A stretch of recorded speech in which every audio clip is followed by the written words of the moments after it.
দেখি আমি আমার সন্তানের জন্য আসলে কোনোদিন আমি বিরহ করি নাই, আমি আনন্দ নিয়ে আসছি। এই কারণে তার গায়ে সাদা পোশাক আছে, আচ্ছা পোশাক দিয়ে তাকে আমি সাজাইয়া নিয়ে আসছি, যেমন নাকি বর সেজে আসে, কনের বাড়িতে বর সেজে আসে, আমি তাকে সাজাইয়া নিয়ে আসি জান্নাতে দেওয়ার জন্য। শুক্রবারে বিকাল থেকে তার জবানের মধ্যে তেলাওয়াত ছিল, জবান থেকে তেলাওয়াত বের হয়েছে, আল্লাহুল্লাযী লা ইলাহা ইল্লা ওয়ালান তাজিদা লাহু নাসীরা, এরকম আয়াতগুলো পড়তে ছিল, হ্যাঁ অনেকগুলো পড়তে ছিল। তারপরে যে আইসিইউতে লাগানো হয়েছে, এগুলো বের হয়েছে। যাই দেখি, আমি শুনি একটু কি পড়তে চাই, কি করতে চাই। তো বাসায় আসলেও কোনোদিন গোসল করে খালি গায়ে বের হয় নাই। আমি বলতাম যে এখানে তার কেউ নাই, না থাকলে কি এটা একটা পর্দা না? তো যাক আলহামদুলিল্লাহ, আমি আমার আল্লাহ পাক রব্বুল আলামিন কেন আমাকে এই সন্তান দিয়েছেন এটা না দিলেও তো পারতেন, এখন নিয়ে গেছেন। অনেকে বলে যে অকালে মৃত্যু, আসলে মৃত্যুর কোনো কালই নাই। তো অকাল হবে কিভাবে বলেন তো দেখি? কারণ আজকে আমাদের চিরাচরিত নিয়মটা হইল বাবাকে কাঁধে করে সন্তান কবরে নিয়ে যাবে, আর আজকে বাবা কাঁধে করে সন্তানকে কবরে নিয়ে যায়।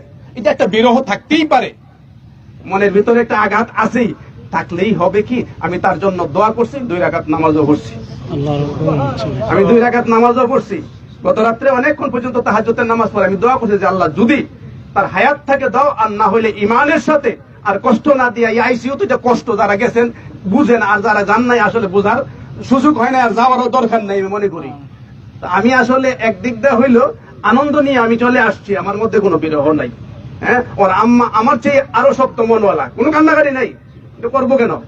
যদি এটা আমাকে না দিতেন, সিরিয়ালে যদি এটা না দিতেন, তাহলে তো আমরা 4 নম্বরে থাকতাম, এটা দেওয়াতে 5 নম্বর ছেলে হয়েছে আমরা, ঠিক না? তো এই জন্য আপনাদের কাছে দোয়া চাই।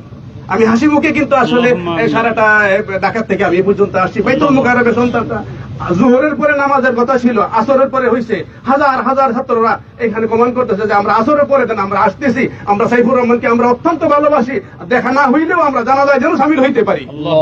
এই জন্য এরপরে মহিউদ্দিন বানী সাহেব যাওয়ার পরে জোহরের নামাজ পড়ে ওনার কামরায় ঢুকছি, পরে হযরত আপনি খাওয়া দাওয়া করেন আগে, স্পেশাল ভাবে ওনার রুমে আমাকে নিয়ে এসে বলেন আপনি একটু আরাম করতে থাকেন, সারাদিন তো আরাম নাই, কয়েকদিন যাবত ওনার এখানে আমি আসর পর্যন্ত আরাম করছি, খাওয়া দাওয়া করে হাসি মুখে ওনার সাথে। এটাই আমাদের ওলামায়ে কেরামের শান থাকার দরকার। কান্না করবো কেন? দোয়া না করবো, কিন্তু আমাদের সমাজে যেন কান্না না হয়, দোয়া করি আল্লাহ পাক রব্বুল আলামিন আমাদের গ্রামে যারা আজকে শহীদ আছে সকলকে যেন জান্নাতের আলা মাকাম দান করে।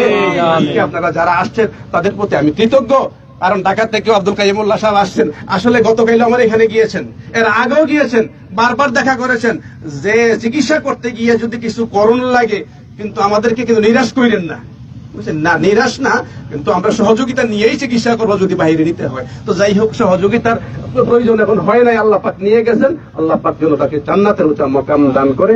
আমার মনের আশা, কারণ যেহেতু গুনাহ টুনা করছে না, আমি চোখে দেখি না, উস্তাদরাও বলতেছে, সেটা ডাইরেক্ট জান্নাতে যাওয়ার একটা মানে মনে হয় যে উপযুক্ত এক ব্যক্তি অবশ্যই সে সফলতা অর্জন করবে। আল্লাহ সকলকে তৌফিক দান করুন। আমার বড় ভাই আল্লাহ